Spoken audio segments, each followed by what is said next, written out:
All right, here we go. Recording has been started. Welcome everybody. I'm glad you could join us. I know that the season's winding down and people are trying to decide if they still want to prioritize robotics or not. I know that's when do we stop robotics is always kind of a common question for myself and my team. But we're going to run these meetups through the end of May, and then we'll take the summer off. So after tonight, we've got 3 left. But tonight we have Kirk. Kirk's out of Bemidji. I forgot your team number. You just said it, Kirk. What was your team number again? 4674. The Robojacks, right? Robojacks. All right. I have Quinn on here as well, and we'll kind of tag team this. Excellent. Thank you, Quinn. Thanks for joining us tonight. All right, the floor is yours. Go ahead. Take it away. All right. Well, yeah, as mentioned, I'm Kirk Anderson, and I've got Quinn on, and we're just going to talk about unified robotics.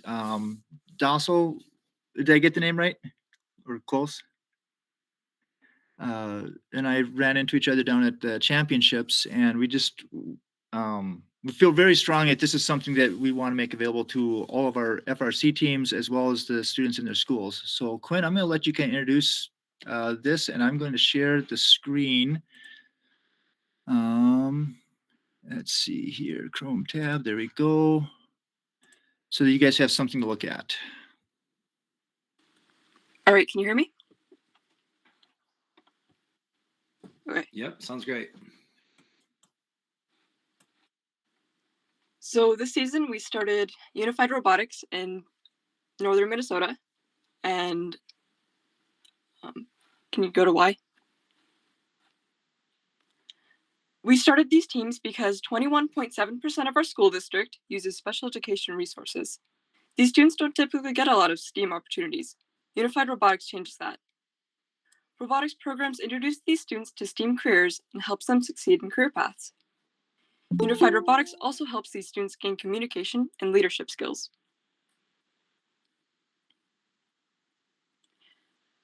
This is a program that brings students of all abilities together to build LEGO Spike Prime robots and compete in regionals. Students work on teams of 2 to 6 members with a 1-to-1 ratio of athletes or students with intellectual disabilities and partners, students without. Their 2023 game was called Buccaneer. Teams would build pirate ships armed with cannons to defend their port while attacking others. These are pictures of an example robot in the field.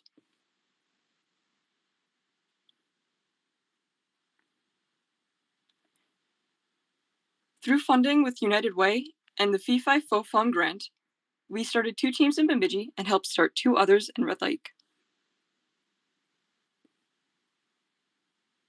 We also hosted the first Unified Robotics Regional in the Midwest at our high school with 35 people participating.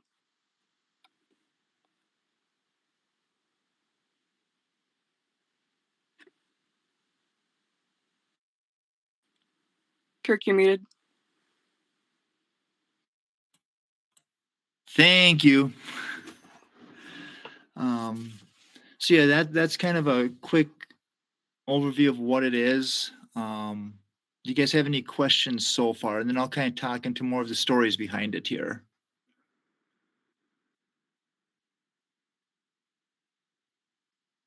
Okay.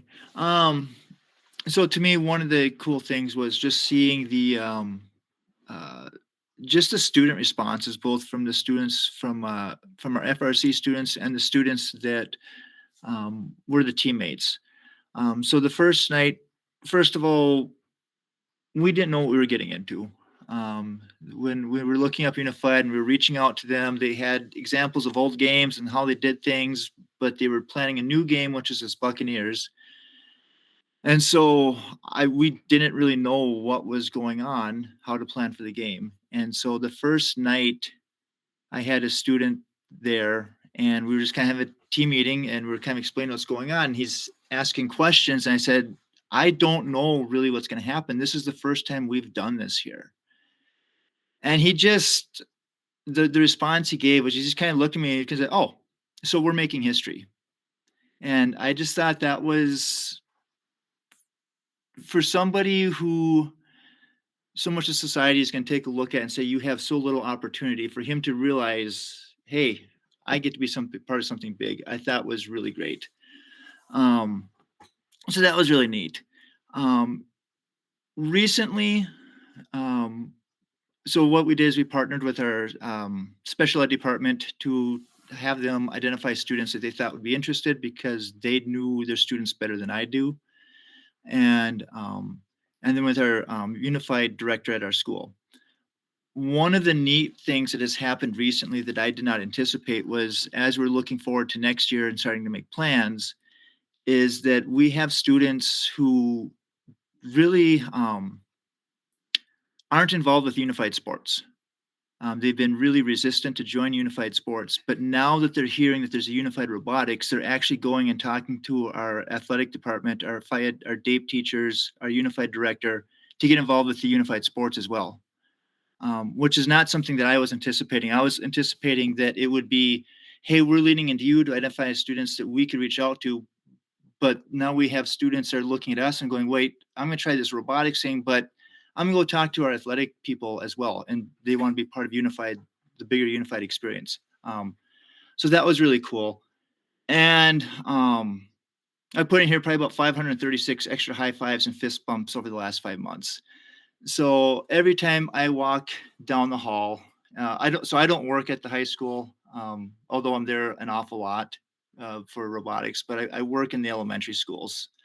And every time I see the students that run the team, it's high fives, fist bumps. I will see some of them just veered. They'll change direction, and it's a course correction. I'm going to come over, talk about robotics, or talk about the dinosaurs that they're building, the dinosaur puppets, or another sport that they're in. They may talk about their unified soccer, or just all that sort of stuff. So just being able to, my world's getting a little bigger and meeting new people. I think it's really great that they have that too. So this is kind of our plans. So in Bemidji, we started with 2 teams this last year. Ideally, I would like to have a team of 1-to-1 of teammate and a partner, an athlete and a partner. And I would like to have about 10, but they can go up to having a 4 people total would be okay depending on the students, and Unified suggests not to go more than 6 people total on a team. We would like to host another regional mid-November. We are currently coordinating with Special Olympics of Minnesota to recruit schools. So I believe Megan Strong is the Special Olympics coordinator in Minnesota, and I've been sending her emails with links and so forth to reach out to any Special Olympics and Unified champion schools with information about Unified. We're working up here in northern Minnesota. We have 30 teams that are part of the Northern Minnesota Robotics Conference. And so I'm putting pressure on them to form teams as well. But there's a lot of, they're wanting to do that too.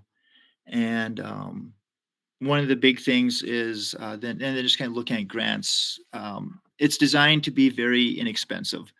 There's no registration fee. The company is funded by Microsoft, is a big supporter for them. And basically it's the cost of making sure you have a Lego kit, Spike Prime. And then, if you want to have t-shirts or just any of the things that you would use to run a club, if you want to have snacks, those things that are kind of the incidental expenses that crop up. So, and I've been fortunate that I have a lot of grant opportunities out here to take care of the big event and our local events too. It's been surprisingly easy to have people that want to donate to this, to invest in this. So those are some of our plans.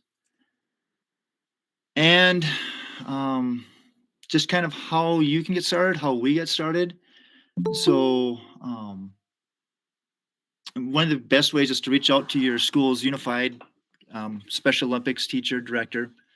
Reach out to the special ed department, anybody who's teaching special education, to kind of help with facilitating who's involved in the state and so forth. There's a You can create an account through portal.unifiedrobotics.org, and you can register as a new school organization.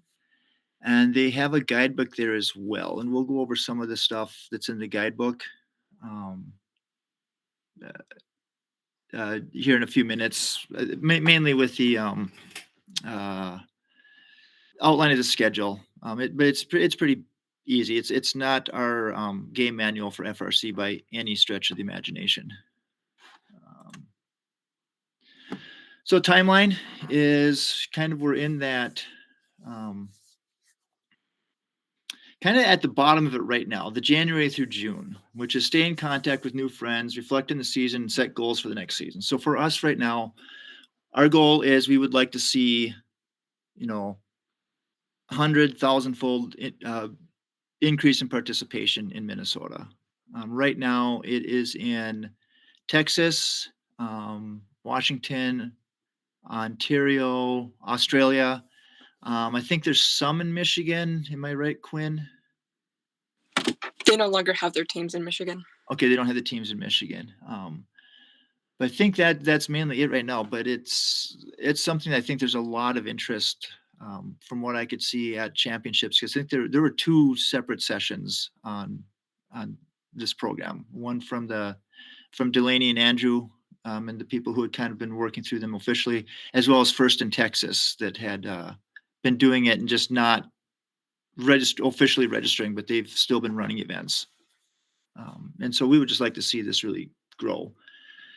So now is a great time to kind of just let your special ed people, our people with Special Olympics and special education know, hey, take a look at this, kind of get them thinking towards it. And then if they have questions, they can certainly reach out to us and we can explain how we've done things. And then through the summer, we'll be working on kind of more preparation marketing. And then as the school year starts, towards middle to endish of September is when they'll release the game and they'll release, what's going on. And then it's basically, you can host a season kickoff in your own school. As far as running the events, my recommendation would be one night a week or one hour a week. It doesn't have to be very intensive. It shouldn't be intense. It should just be at the pace that the students can handle. Realistically, this last year, Team Bucephalus is the one, they're out of Australia. They're the ones designing the games. They have a whole bunch of games that use this. And they will actually send the plans for kind of an every bot, if you will, with the code. And so literally you can have people just follow the directions. That's what our students did.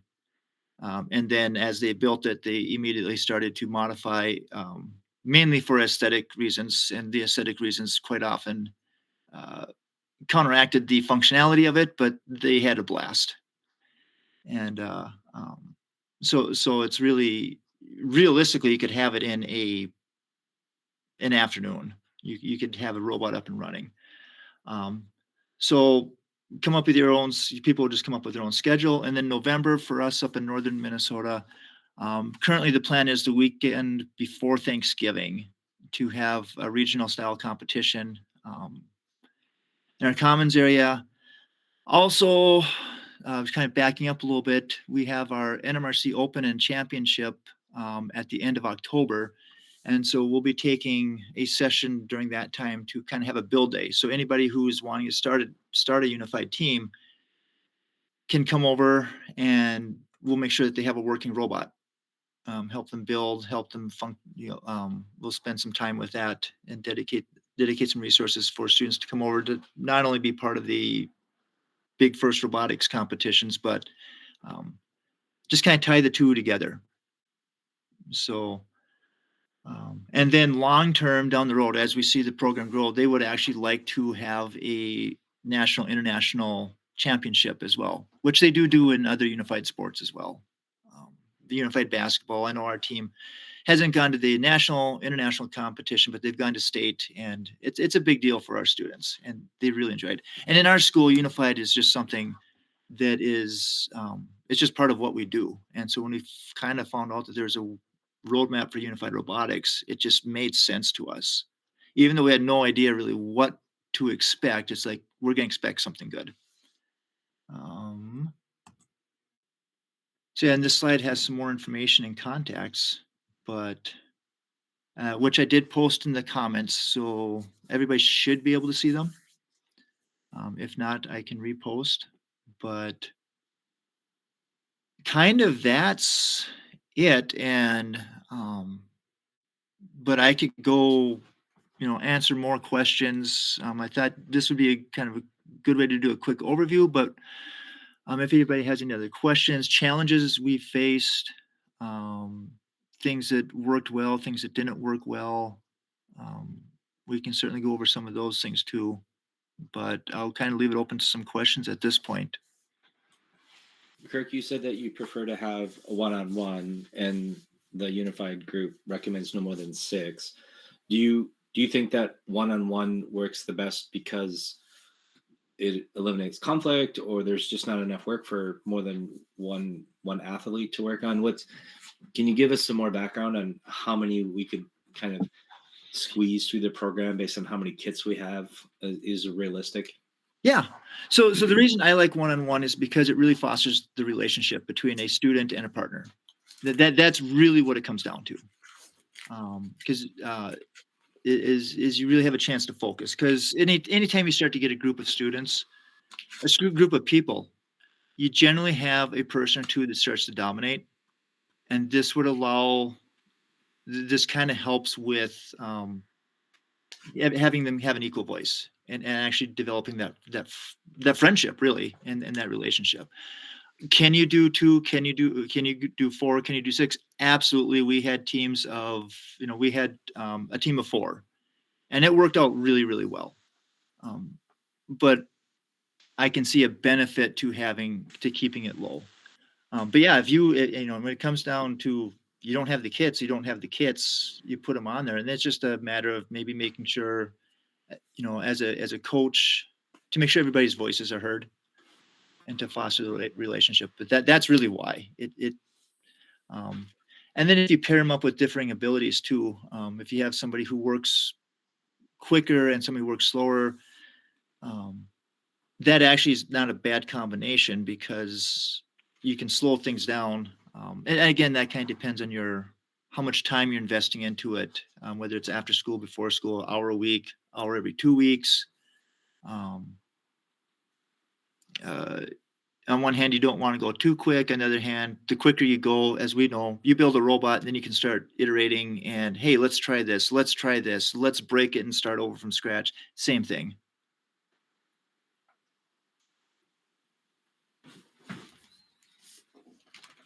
Can you tell us more about the grant programs? We just bought a Prime kit with an expansion pack so that we could test that out for summer camps or supporting an FLL challenge team in the fall. I think, if I'm remembering right, it was about $700 for the kit plus the expansion. Now, it doesn't sound like you need the expansion for this. Is that right? Yeah, we haven't had to use the expansion. So one grant that $400 for just the Prime kit. Does that sound right? Yep, $400 for the Prime kit. And currently, last year they could still use the Mindstorm. Is that the previous one? Yeah, Mindstorm 3 is still, at least this past year, you could still use that for FLL. But since we were buying brand new kits, we started with Strike Prime. Yeah, and that's anybody who's buying new kits, I would certainly say go Prime. I was going to say the conference that I attended at Champs said that they support EV3 as well as of right now. Yep. And Quinn, I think you guys built one for the Tech Expo that was EV3 or Mindstorm. Is that correct? We did, yeah. It didn't work very well though, sadly. So yeah, the cost of it would just be the kit itself, which I believe is $400. Our initial grant was run through the Fee-Fi Full Fund grant, and they were very supportive of us. We were able to buy a couple kits, and then that was also able to run our awards. We get some material for certificates, and we made some medals to hand out, and basically had a pizza party and did shirts for the volunteers, and we did shirts for our team as well. And that was all actually within the Fee Fi Fo Fum. So they're willing to work with this too. I would be willing to bet that anybody who needed to buy some kits. Our Unified Advisory Council, I think it is, they have actually reached out to me saying, what do you need? Because they've been fundraising. United Way has just in not asking, but just talking with our United Way director, has said, well, if you need something, please come to us. This is something that they're very interested in funding. And I want to say that we have some money designated for this as part of the deed grant that was awarded through the state last year too. I got double check with Matt, but I know he was writing that in there. So, but as far as individuals reaching out to grants, I would certainly suggest the FUM grant. This fits right in with that. And then if you have Special Olympics or Unified, if you work with them, and United Way in the community, those are all areas that my experience has been they're very, very excited to see this grow. You talked about ways to identify your athletes. How have you been recruiting the students to work with the athletes? So our students, last year I actually recruited two ways. One is I recruited our FRC students. If you're in RoboJack, I kind of expected that you're going to participate in this one way or the other. Another way is I just asked a few students that I knew that were involved with Unified as partners already and asked if they'd be willing to start with this. And moving forward here, so we have a Unified club at our school. And right now that we're kind of in transition, we switched to a 4-period day, from a 4-period day to a 5-period day. And so our before school times are a lot less, but we had been meeting before school, and it was a chance for Unified teammates and partners to just get together, say hi, have a donut, sign up for any activities, any competitions, activities that were coming up. And so I'm utilizing that as well. So working with my Unified director is actually where I'll probably be focusing most of the time. Last year, I worked with the special ed department, and which was good. They identified some students. Ironically, with special ed, what I was running into more than anything else was, well, let me see if I can find somebody who can do this. And it's like, no, this isn't find somebody who wants to do it. I don't care if you think they can do it or not. Find somebody who wants to, and we'll help them achieve what they can. For some students, success might be that they were able to put 2 blocks together the entire season, due to motor skills, due to attention spans, maybe that's their level of success. But it's just like, find the students who want to take advantage of this opportunity, the parents who want their students to have this opportunity and not look at what the students' abilities or disabilities are. That actually was my biggest challenge, was convincing teachers that, no, this kid who's in a wheelchair could do it. So if you have, what I would really recommend is if you have somebody who's doing Unified sports, Special Olympics, reaching out to them, which is what we did in the summer. And then if you can also have somebody who can volunteer that one day a week to just kind of help bridge that gap between having students with special abilities in your after school. There's some communication issues, there's sensory, I think we've probably all, had our students who maybe, I think in my team, students who are on the ASD spectrum and who are an absolute benefit to the team, but need that time to step back. They need that quiet time. They need that sensory breaks. And sometimes somebody who has worked with the students, knows their IEP, can help us identify what things might we need to accommodate for to have them an enjoyable and successful experience. So working with the case managers, just kind of getting some insights from them, and parents too. The parents that I worked with were phenomenal, and just like, well, what do you need to help? I think I think something interesting here that is sticking out in my head is an opportunity for our team to work with other student leadership programs within the school, other parts of the school. It would be great for our team to get kind of their fingers into other parts of the school, I think. So that's really interesting to me. I mean, I think it has the opportunity to create some really interesting partnerships inside the school. Yeah, I agree. Oh yeah, acronym. Sorry about that. Little bit of my background is when I started in education, I actually started in special education. I was a special education paraprofessional. ASD is autism spectrum disorder, or no, not DDD. Autism spectrum. I think the D's changed. Yeah. And ironically, that's actually what led me into technology. IT is I had a student who had language issues, and he was always breaking his computer that would do the speaking for him, like every single day. So every single day I was reprogramming it, reloading software, sometimes reloading operating systems. And that's kind of what got me to where I'm at today. So it's kind of fun for me to kind of come back full circle.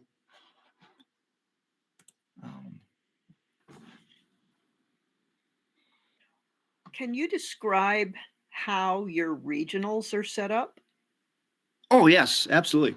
So what we did for our regional was we held it in our commons area, our cafeteria, versus a gym.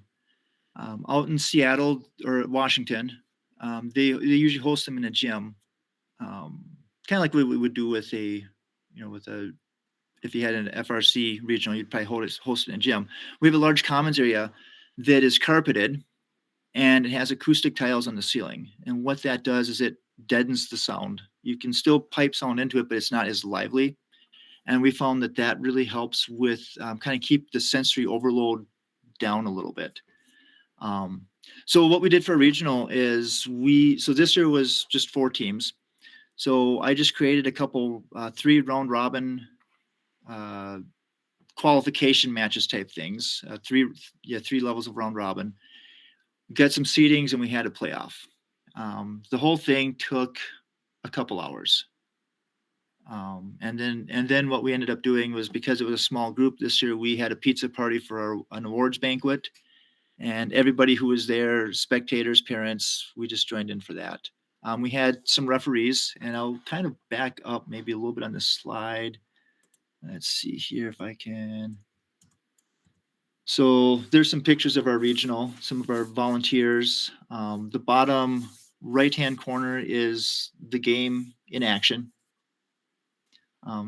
So the game changes this year. It was a robot versus robot, and you had a winner, and you just kept track of wins and losses, and then you would have a playoff bracket.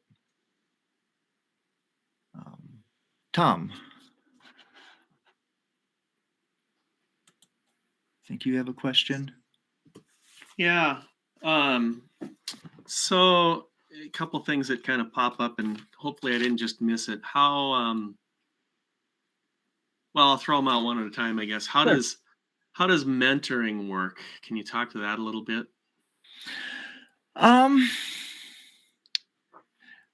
It looks a lot different.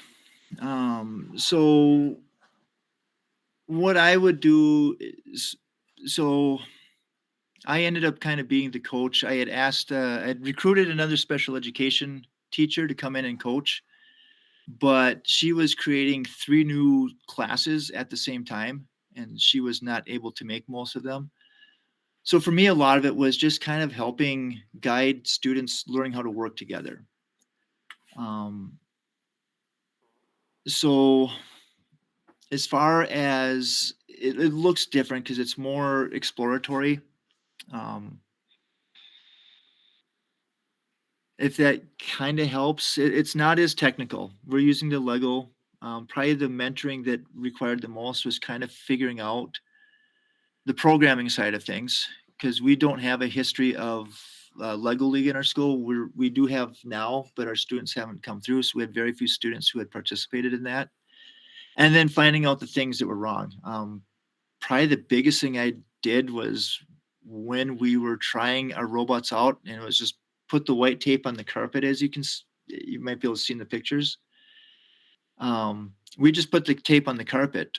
Well, the carpet on the floor was a multicolored carpet, and the color sensors couldn't tell that it was white versus other colors and would not follow the tracking.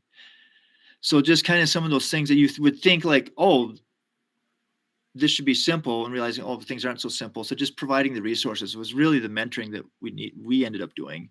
As far as building, they had a build guide, and they could do whatever they wanted. They could build it and then modify it as they would. So just kind of making sure that the conversations with the students and the communication stayed open, and keeping everybody participating and not letting somebody take over and go the complete opposite direction. So can I follow up with a little Dossal, or are you responding to this also? No, go ahead. So then one of the things I think about, Kirk, is that you mentioned your special education background and early ed. I don't know if that's the right term, background. How do you? It seems like it's very far out of my skill set. I would put it that way. Any thoughts about that? Yeah, I would say probably the biggest thing is remembering that they're people first. Everybody's a person first, and to always try to phrase your communication with somebody with a lot of respect, which can be tough. A lot of us, I think when it comes, I work in the IT department at the school. I'm the weird one because I like to talk to people. And I think when we work with technical folks, a lot of us we are comfortable with our systems and our engineering and so forth. But I agree. Yeah, not everybody is easy. It might not be in a sense for everybody, in the sense that I'm the one talking and communicating.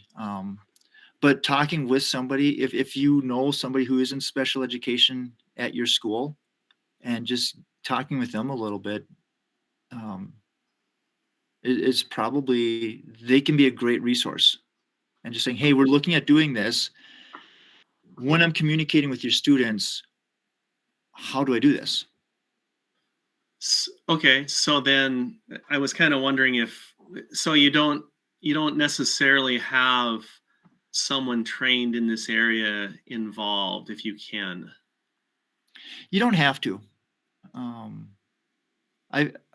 I brought somebody in, and next year I have another person who is planning to join us, works in the special education department at our high school. They're a valuable resource. Somebody who works with the students, somebody that the students know. If you can get a paraprofessional that works with them to hang out with you. One of the things that I do plan on doing is running our program next fall through the 21st century learning communities, so that I can pay our volunteers. We can give them a payment or a stipend. Our pairs only work 35 hours a week, so there's a chance for them to supplement that through these programs. But yeah, if you can bring a paraprofessional in to work with them who's worked with the students, a lot of them actually do form close, I'm going to call it therapeutic. If they do it right, it's a therapeutic relationship. Some of them go to friendship, which is maybe a little too far, but they do form a bond. They form a bond. And having somebody who has a bond with these students, and you might surprise yourself, you'll see your students forming the bonds. And there'll be bonds with people you didn't expect. I had one of my students who signed up to help with the event at the absolute last minute. and this isn't his thing. And when we got done with the event, he came out to me and says, that was really, really a lot of fun, and really enjoyed that situation. So I can't say that that's going to be the case for everybody. And yeah, it's trying to understand a student who maybe has speech impairments, and having to really slow down and know that you are getting it wrong. You're not hearing what they're saying. Can kind of be humbling in a sense, but to take the time to try to listen and work through it, it can be really rewarding as well. So thanks, Dessel, for being patient. So this might be my last follow-up then,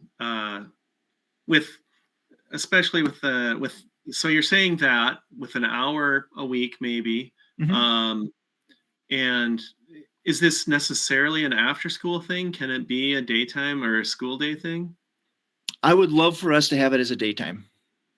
We're exploring that. I was talking with our day teacher that does our Special Olympics. That would be my goal, would be to have it during the day. A lot of that has to do with transportation issues. A lot of our students in special education they have special education routes, buses, so that they don't have to ride the bus as long, so that they're not with as many students. Thanks, Dossel. Oh, I sometimes I forget how long I was in special education. So sometimes transportation can be, especially up here, where Bemidji School District is just slightly smaller in area than Rhode Island. So we have students who getting them home after school is a big deal because they have to go a long ways. And our 21st Century provides transportation for that. So if we run it through them, but ultimately being able to do it in a school day, and I know there are some schools that have flex periods or unified, we might be able to do it through a unified FIED time. One of those hours a week, we can possibly utilize. Some of the students can come out for that. 21st Century is a grant. It's a program that gives grants to schools for learning. I don't know if it's so much learning recovery, but just for more learning opportunities. That's what our summer learning. So our summer school for our elementary, actually through high school, I think we have some of that. Not the credit recovery, but just additional. Hey, let's make sure you don't lose your reading skills, your math skills, which actually is kind of fun because they're giving us an opportunity to take an afternoon on Mondays to run coding, some block coding and robot coding for our elementary students this summer too. So 21st Century, and then during the school year, they'll fund clubs, they'll fund after school tutoring. Our school, we did it for a while and then it went away, and now they're just trying to bring it back. So I think it's a federal level. No, I don't think it's a federal level funding process for supplemental activities for education.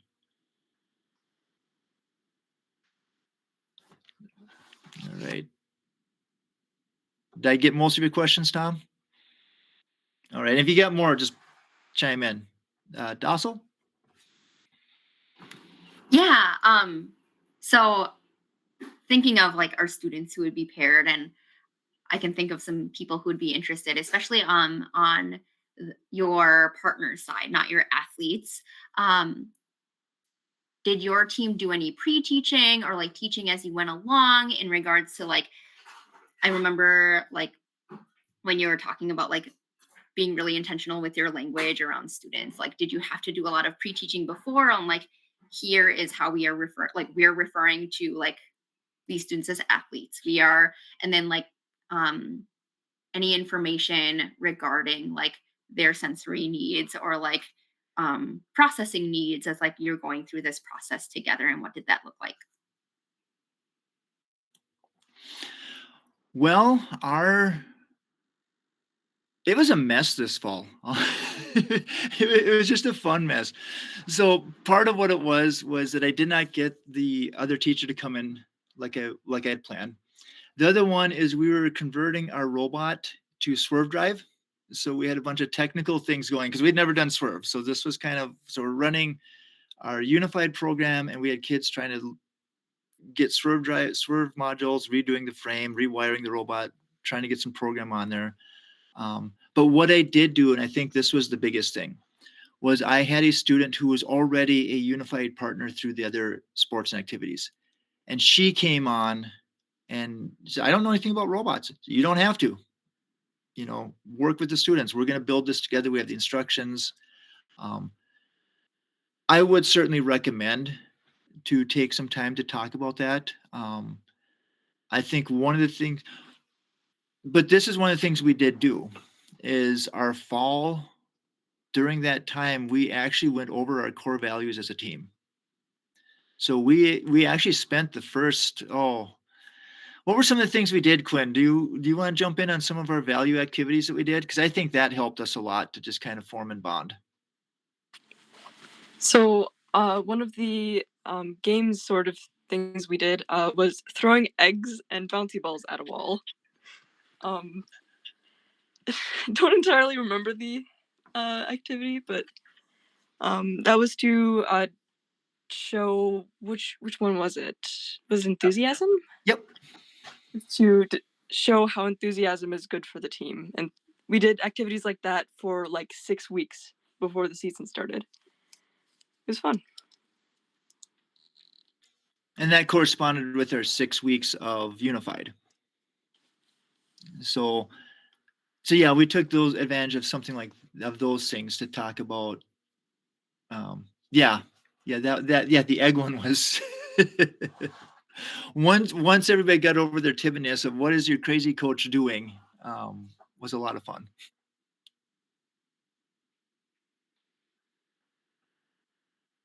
That's it. Did I get most of the question answered, or is there more clarification? Okay. Kirk, you mentioned the challenge with transportation, and that was going to be one of my questions. I coached at the middle school level for 3 or 4 years, and we could only meet for an hour and 15 minutes because they had to catch the activity bus home. Did you have any parent involvement to help out with transportation or anything like that? Was that an option, or do you try to keep the parents sort of out of the picture so that they're not a distraction from the task that you're trying to accomplish? Any insight into how that works? Yeah, so with our students, the parents all actually came to pick them up. And something like this, I actually, my belief is that as a coach, and this is kind of coming into my own personal philosophy, what I do should be supplementing what the parents do. The parents are the biggest heroes in whether it's FRC or unified or anything. They're the biggest heroes in my students' lives. I want everything I do to honor the parents. So the parents weren't a distraction. They, most of them, it was a matter of, okay, they're just pulling up to the door and the kids go out. But I actually tried to make it a point. In high school, it's very difficult to meet parents. So I would go out, if I hadn't met the parents before, we'd communicate via email. I would go out the first couple of times with the student to actually meet the parents or the grandparents. We have some students who actually grandparents are very, very prominent role in their lives, in their day-to-day lives. So meeting who their families are was actually very important to me.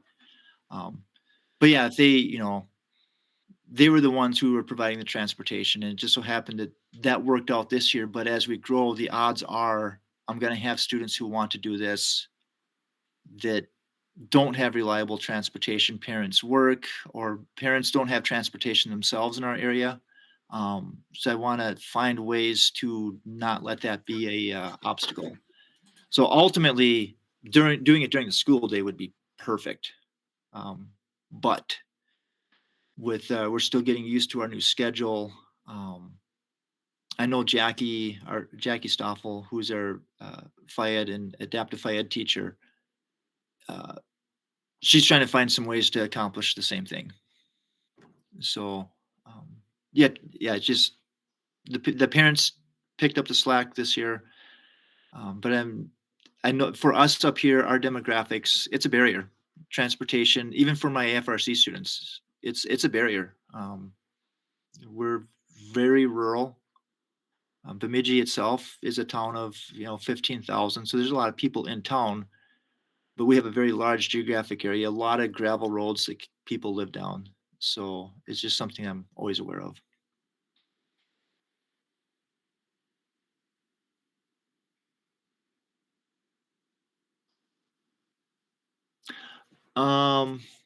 I want to mention this before I get off the rails too far. On Wednesday, in the comments, I think it was the first item I pinned, the unifiedrobotics.org/new region session. They're actually hosting a informational through Microsoft Teams on Wednesday night at I think 6 our time on basically a lot of this, but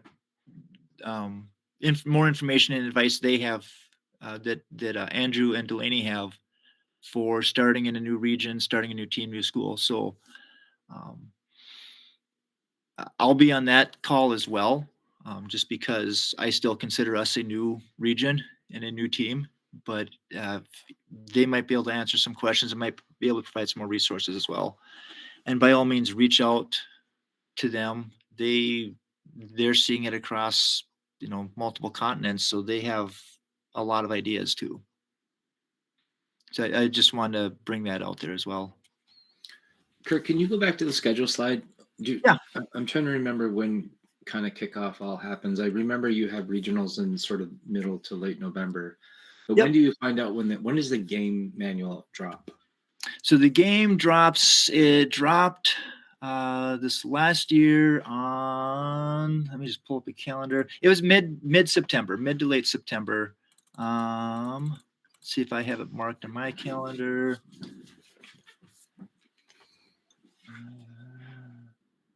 Last year it was on the 21st of September that it dropped. And then each region, this is kind of a neat thing about it. We wanted to try to do it with a team. Red Lake, it's about 40 minutes, about 40-minute drive from Bemidji. They also had a couple students that did unified robotics. A couple of them are on their actual robotics team too, which was really neat. There was like anyway, it's the end of there, but you don't have to go to a regional if your students don't want to. It's not like it's a requirement. Some students might want to just build and not actually go, but I think we know how exciting it is to have that experience to go meet other people. But again, we kind of planned for about 6 weeks from there to have the competition, and really it's 6 weeks of friendship building is what it amounts to. You can build the robot in 45 minutes. Tom. You've kind of pointed that out a couple times, how easy it is to build. I was going to ask if it makes sense to front load time a little bit to make sure there's not stress towards the end of those 6 weeks if you're only going an hour a week. But so if you feel like having any comment to that, that'd be great.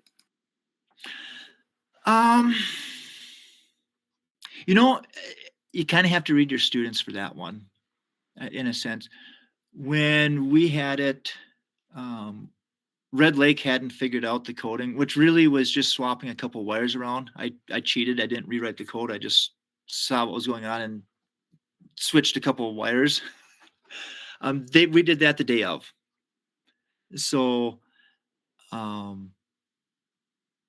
kind of depends on your situation and what's the expectation, I guess. I would say if you can. We ended up kicking it up more towards the middle, maybe, of our intensity of building. And by kicking up, I don't mean like we really focus. It was just, we maybe just I made sure that we completed a few more steps in the book, following the direction inside. like I said, we met for an hour and a half. We were done.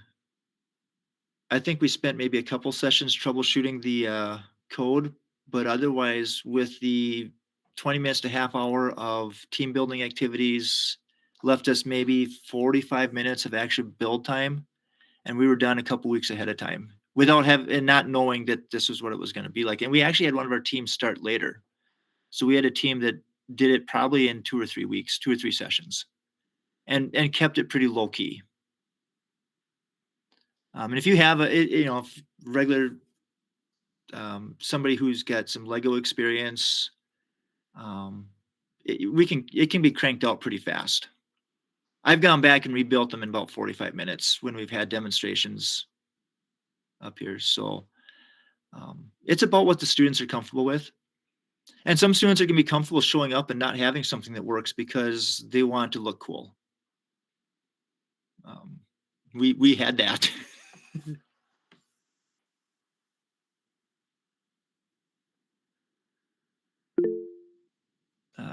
Lisa. So do they have these challenges archived that we can look at them and sort of snoop out what has been done before and get an idea of what are the technical difficulties we think we might run into? Yeah, actually, if you go to Unified Robotics, the unifiedrobotics.org, I'm just going to take a quick peek on if I can find it in my mess of bookmarks. I think right now they're asking you to sign up to get the guidebook, but within the guidebooks they have all of the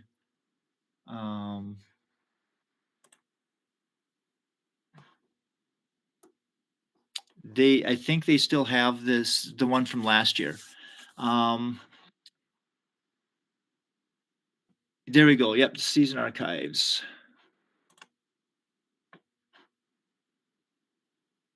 Yes, that.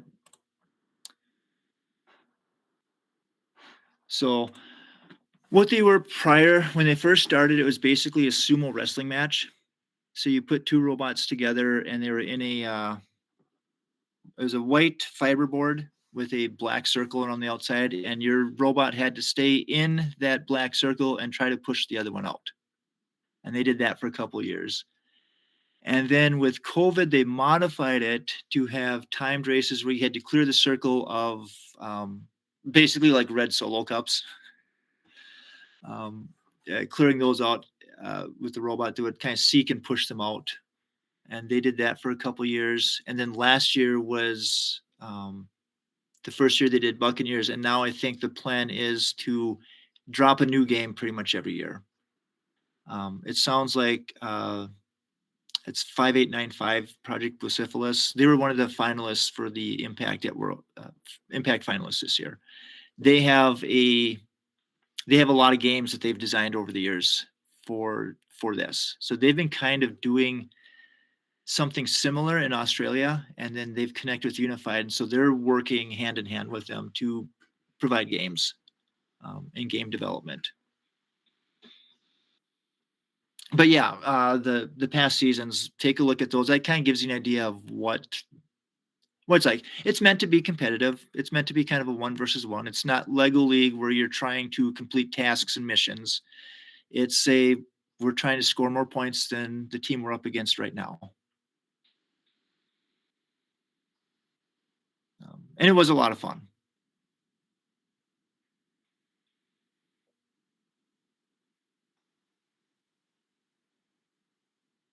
Actually, that was one of the things that kind of surprised me in a sense, was when we sat down to play it, that how much fun everybody actually had just playing it. And our idea within FRC, we have gracious professionalism, but anybody who's been involved with Special Olympics, they have their oath that they say at the beginning, their creed, that, basically something about, I want to try to win, but if I can't win, let me be brave in the attempt.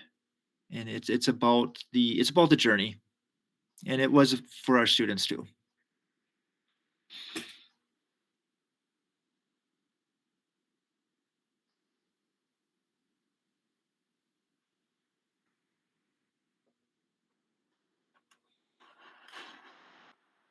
let's see here. Kirk, I think you may have addressed this a little bit, but if so, you guys are quite a ways away. Any thoughts of what it would take to have a regional in the metro if we decide to put one on? Space and a few volunteers.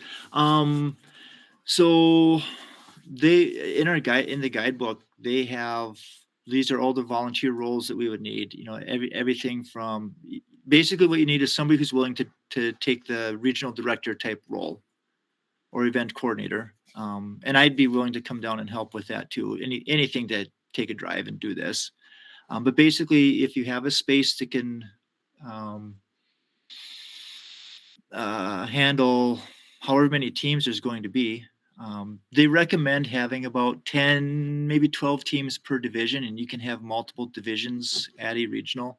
So obviously we had half a division with 4 teams, but just to kind of keep the game flow going, and then you could have playoffs within those divisions, and then have a final playoff at the end if you wanted. But basically, you need space that would be big enough to handle kind of pits, which would just be a table.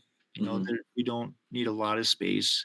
The game area was, I would say, probably about a 4x8 area would work. This year, what my plan is this year is to actually create a raised platform so that a student that may be wheelchair bound can still participate.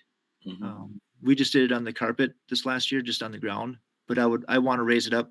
We contemplated doing that, but I didn't want the robots to drive off the table and really look like they got hit with a cannonball.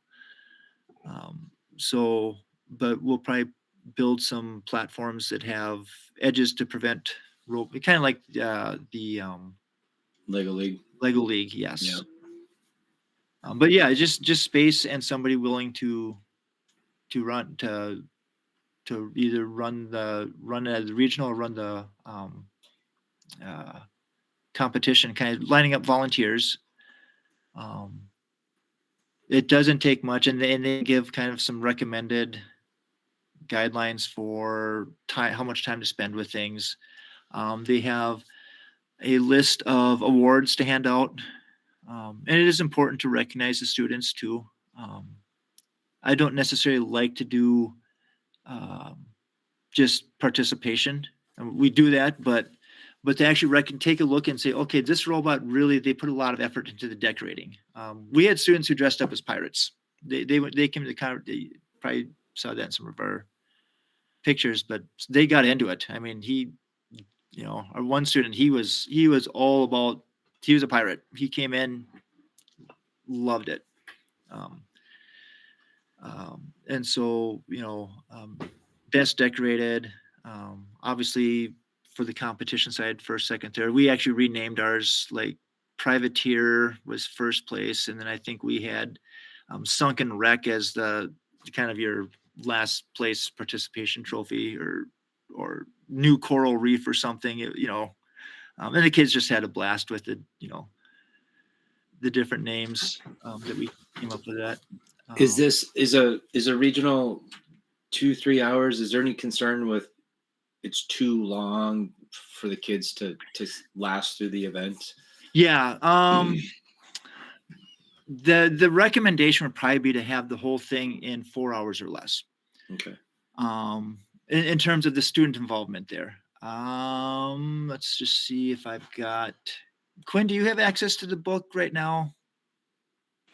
I do. I can get it in a second. Hold up. Okay, yeah, I'll let you look that up too. But they actually do give a recommendation of this is when you want to do this.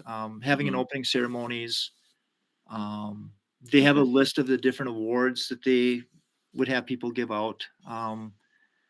So what I'm hearing is that just follow the book and you'll be fine. Follow the book, yeah, literally. Yeah. Okay. We actually had to make more stuff because we were small. The idea that I don't know what I'm getting myself into doesn't really apply if you've read the manual.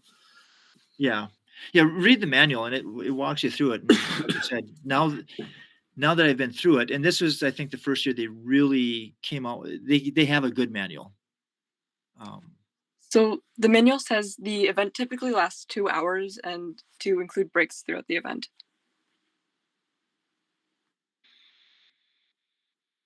And I would say, yeah, take it easy.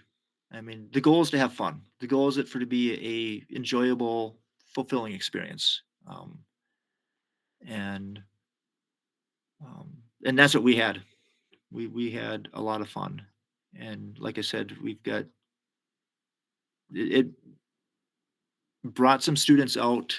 Some of our students in special education, their world got a little bigger, but so did our FRC students. Their world got bigger too.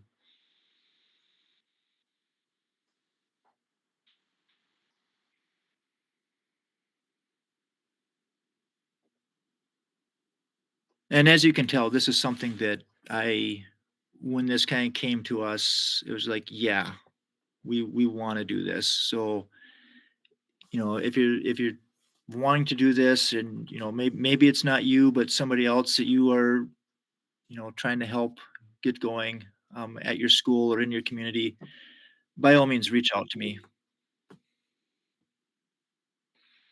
Um, I would be careful over lights and music. Um, um, Not to overdo it. We don't want it to be dead, but um, you just don't want it to be too loud. But as far as content, the same stuff that we have at an FRC event, that's fine. I would maybe avoid too much flashing lights and bringing house lights up and down. I would try to keep some of that. And this is just me looking at sensory stuff. Um, and you kind of have to gauge and listen to the people who are there, the people who know the students, encourage them to be, hey, if a student if you see your student, the person you're with who's having an issue and you think it might be because of being overstimulated, maybe we do that. Another really important thing that I didn't touch on, the manual touches on this, is have a quiet space. Have a space nearby that is calming, low stimulus, someplace where somebody can just go and collect themselves. Yeah, I was just about to ask about that because I think in Champs they had like rooms like that for people. Yep. If things got too loud or stuff. Yes. And we didn't utilize it, but we had a couple rooms. We have I guess it's a computer lab right off the main door but we also didn't have our music going this time.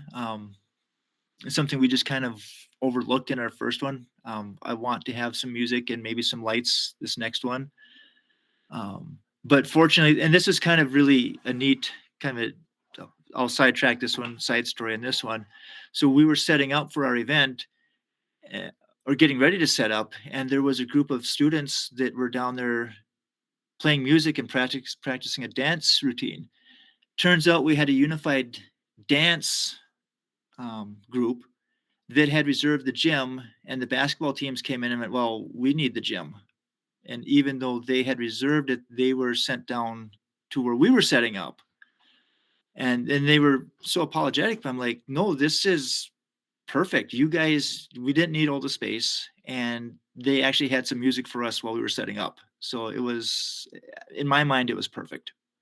And it was a good chance for them to see that there's a lot of other unified activities out there.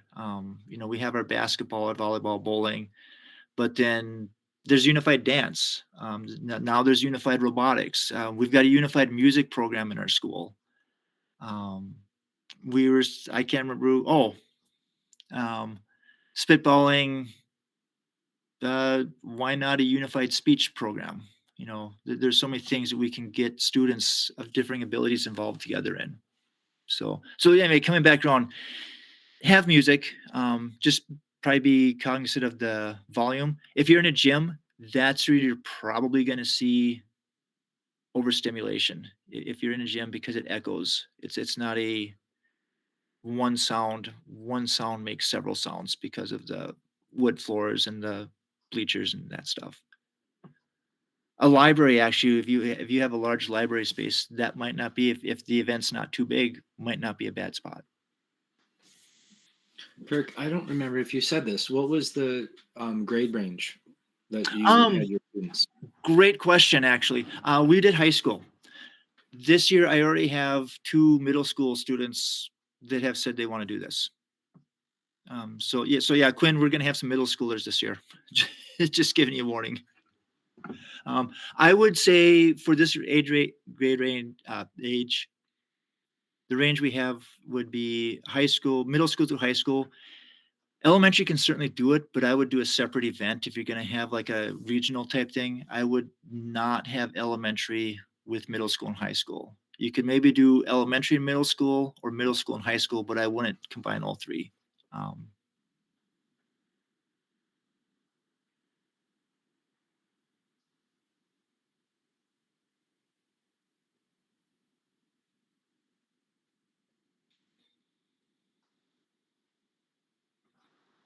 Quinn, anything else you want to add?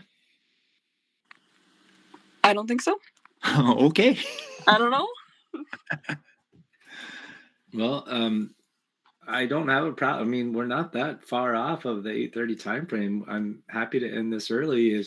Let's make a couple last calls. Any last calls for questions here or anything? I mean, we got 20 more minutes if you guys want to chat. Otherwise, we can end And we it can chat early. about other stuff too if you guys want.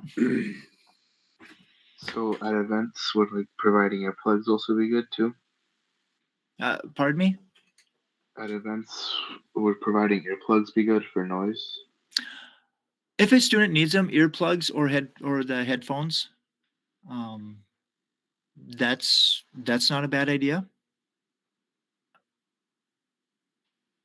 Sometimes, quite often, what I would really suggest is, as you get to know the students, and assuming we have an event with multiple schools, that each school understands their students' individual education plan, that kind of in that will specify, hey, these are the accommodations they need, that they need sensory breaks, that they are sensitive to noise or sudden movements, or men with facial hair, and just kind of be aware of the things that may be difficult for a student.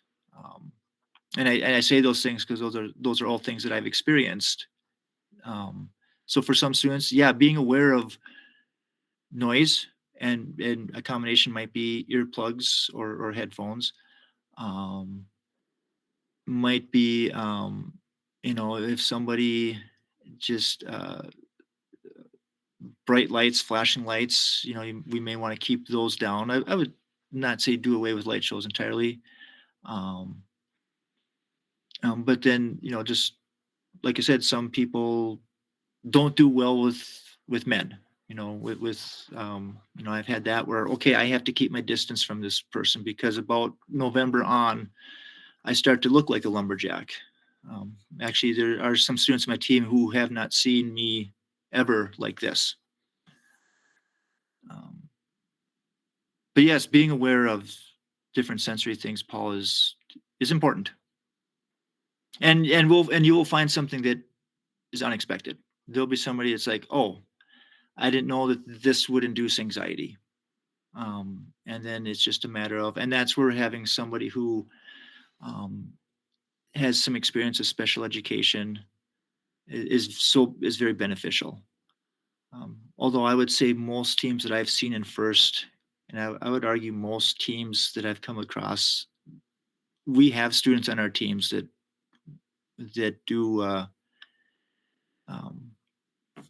have sensory, I don't know, limitations is the right word, but need to take sensory breaks, or that,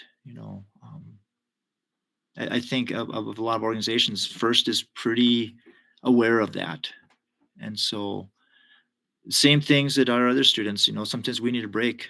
And so do our other students. Yeah, you can't, so you are right, but sometimes it's really hard to know what would produce anxiety for somebody, because you never really know why it would produce anxiety.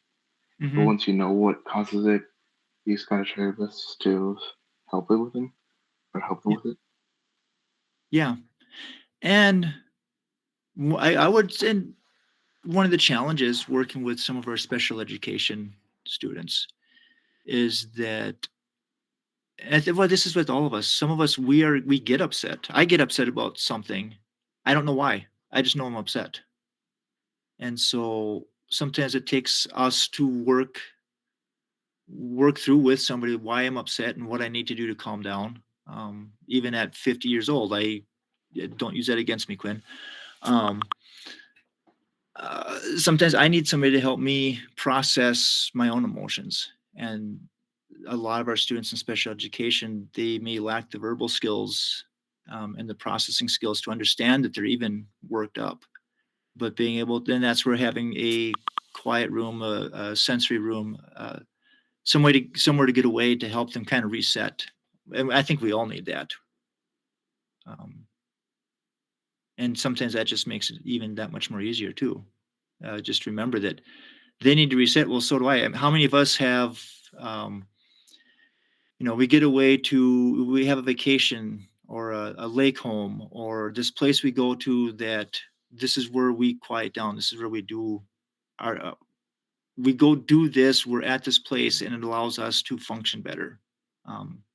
My parents have a cabin that we're working on north of Bemidji, and that's where I go to kind of reset. So I have the same thing. I have places where I need to get away from sensory, get away from robotics, as strange as that may sound, get away from technology and just kind of reset myself.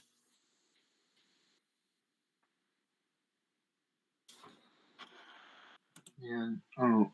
It also doesn't always need to be something big. It sometimes could also be something like as small as a nap that can help with it, but it depends sometimes. It's amazing what a snack and a nap will do. Yeah. I highly recommend doing those two things as frequently as possible.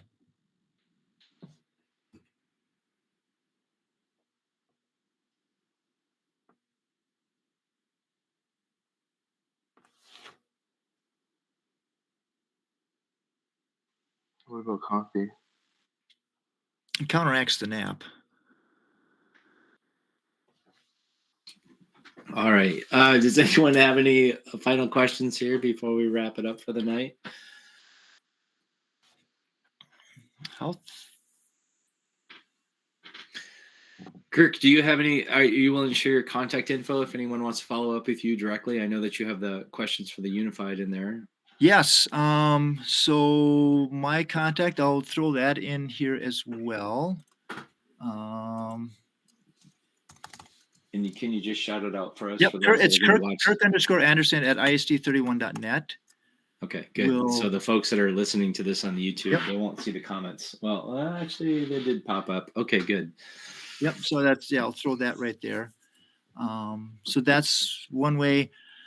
Another one, let me throw this one out as well.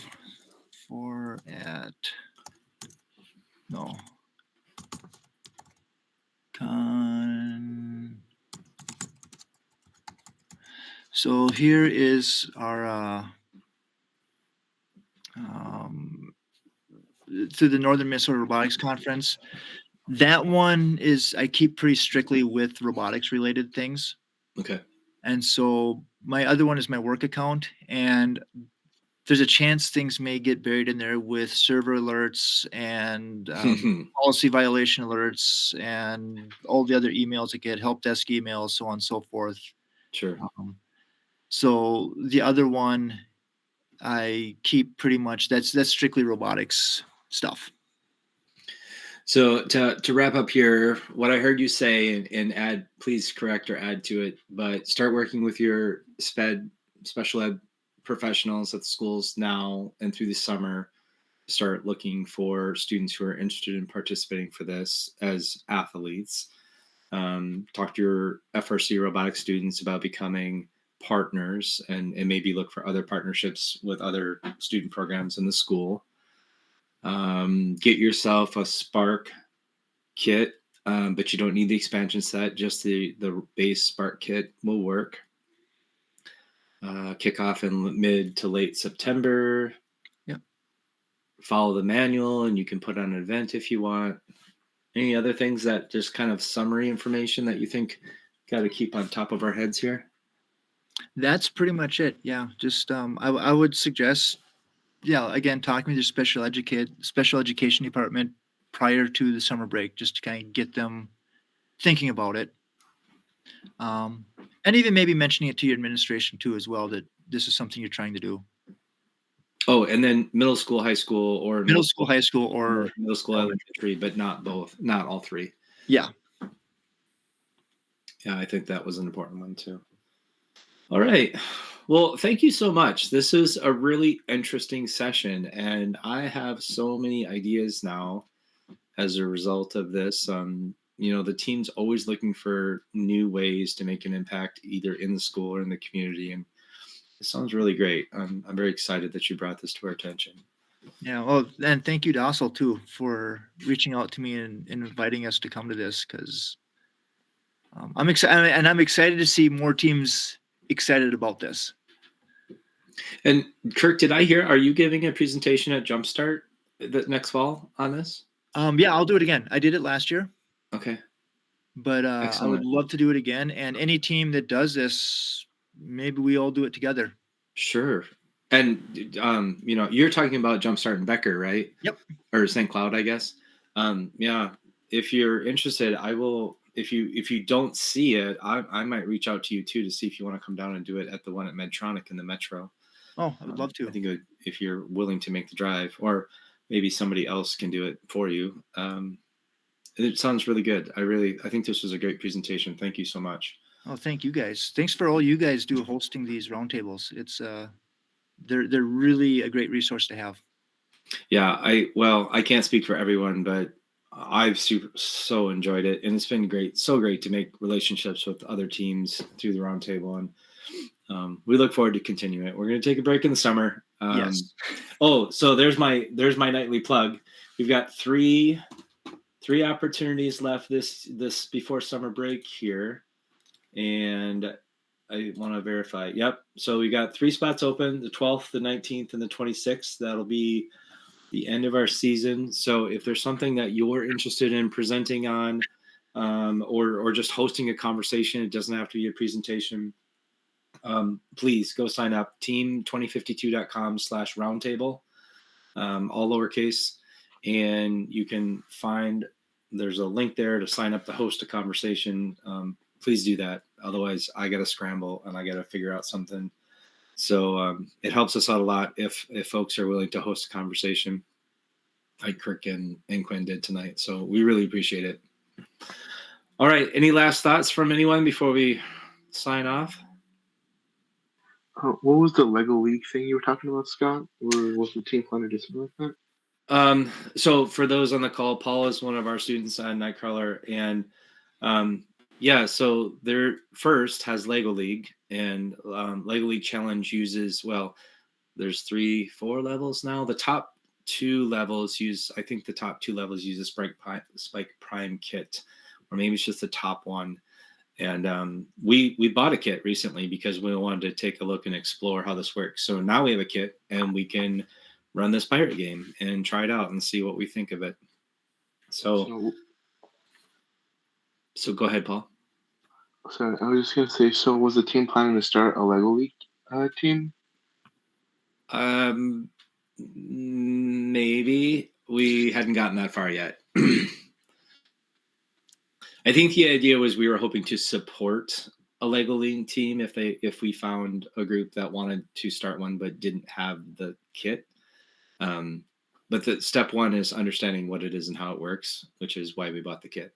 But now we can use it for this. So we'll have to evaluate what we want to do. If we like it, either one of them, I'm sure we're going to be buying more kits. It's Legos. They're fun. Yeah. How can you go wrong, right? So, alrighty. Well, thanks again, everyone. I hope to see everyone on the call next week, or at least one of the 3 calls that we have left of the year. It was great. Awesome. Good stuff, everyone. Enjoy your Sunday evening. Thank you, Scott. Thank you, Kirk.